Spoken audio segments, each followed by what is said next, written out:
Communiquer pour influencer les décideurs publics dans leur prise de position fait partie de la réalité.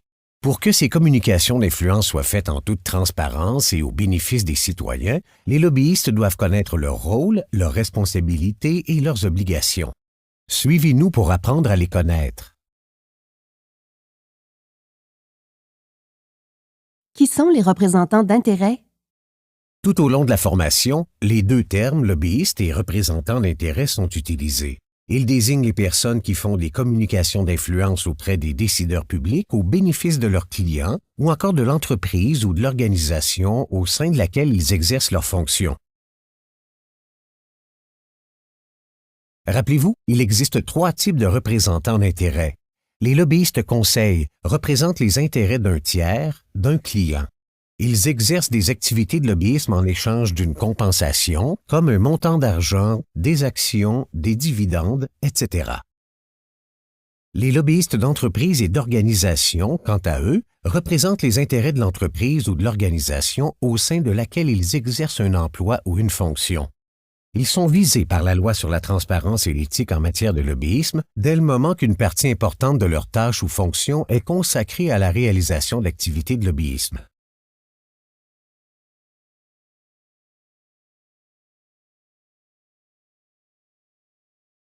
Quel est le rôle d'un représentant d'intérêt? Les titulaires de charges publiques reconnaissent que leurs décisions peuvent difficilement être prises en vase clos sans tenir compte de l'opinion, des informations ou de l'expertise des personnes ou des groupes concernés. Les connaissances spécifiques des représentants d'intérêt et leur capacité à proposer des solutions pratiques aident les élus et les fonctionnaires à prendre des décisions. Quelles sont les obligations des représentants d'intérêt? La pratique du lobbyisme repose sur le droit de tout individu de s'adresser à un décideur public pour faire valoir son point de vue.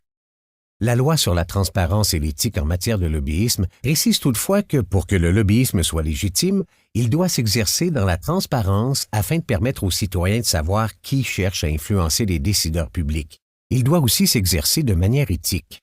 En ce sens, les représentants d'intérêts ont des obligations. Respecter la loi sur la transparence et l'éthique en matière de lobbyisme, notamment inscrire ses activités de lobbyisme à Carrefour Lobby Québec, le registre des lobbyistes. Respecter les règles sur les actes interdits. Respecter le code de déontologie qui encadre le comportement des lobbyistes. Collaborer avec Lobbyisme Québec. Afin de respecter la loi, le lobbyiste doit inscrire ses activités de lobbyisme dans Carrefour Lobby Québec, c'est-à-dire le registre des lobbyistes. Mais de quoi s'agit-il? Le registre des lobbyistes est un outil en ligne nommé Carrefour Lobby Québec. C'est l'endroit où les représentants d'intérêts doivent inscrire leurs activités de lobbyisme. Accessible à tous, Carrefour Lobby Québec permet aux citoyens de consulter les activités de lobbyisme divulguées par les lobbyistes. Au registre, les représentants d'intérêts doivent inscrire de nombreuses informations.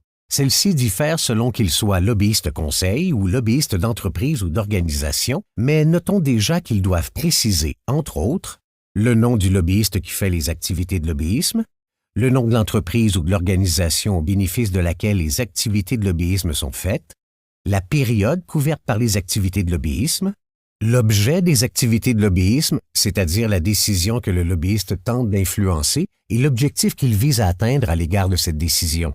Le nom des institutions publiques visées par les activités de lobbyisme, de même que les fonctions des titulaires de charges publiques visés par ces activités. Les moyens de communication utilisés. Toutes ces informations sont divulguées dans Carrefour Lobby Québec de manière regroupée sous la forme d'un mandat.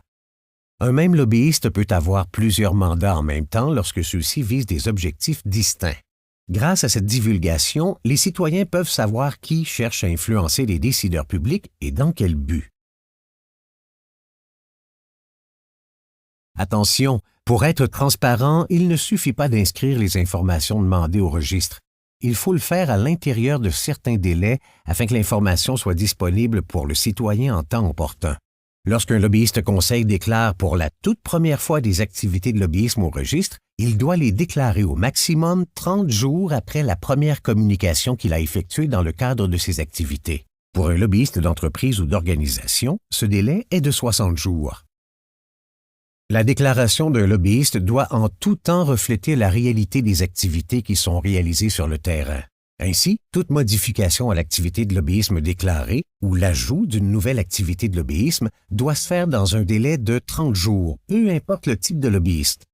Enfin, les lobbyistes doivent aussi renouveler leur inscription une fois par année dans un délai de 30 jours pour le lobbyiste conseil et de 60 jours pour les lobbyistes d'entreprise ou d'organisation. Ces délais visent à s'assurer que l'information contenue au registre est à jour et est disponible pour le citoyen en temps opportun. Au-delà de la transparence, quelles sont les règles mises en place pour s'assurer que le lobbyisme est pratiqué de façon éthique? La loi décrit également des actes interdits afin d'encadrer la manière dont les activités de lobbyisme sont pratiquées. Parmi ceux-ci, il est prévu que personne ne peut exercer des activités de lobbyisme auprès d'un titulaire d'une charge publique sans être inscrit au registre pour ces activités. Il est aussi interdit pour un lobbyiste de recevoir une contrepartie qui serait conditionnelle ou proportionnelle au degré de succès de ses activités de lobbyisme. Dans leur pratique, les représentants d'intérêts doivent aussi respecter le code de déontologie des lobbyistes. Le code est complémentaire à la loi. Il édicte des normes de conduite que le représentant d'intérêts se doit de respecter afin de réaliser ses activités de manière éthique. Il doit, par exemple, faire preuve de professionnalisme, respecter les institutions, faire preuve d'honnêteté et d'intégrité. Enfin, les représentants d'intérêts doivent également collaborer avec Lobbyisme Québec en cas de vérification ou d'enquête.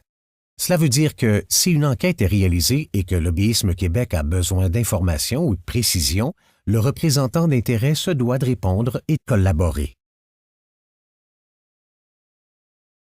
Les lobbyistes qui contreviennent à la loi ou au code peuvent se voir imposer des sanctions. Le type de sanction imposée dépend de la nature de l'infraction commise ainsi que de la gravité de cette infraction.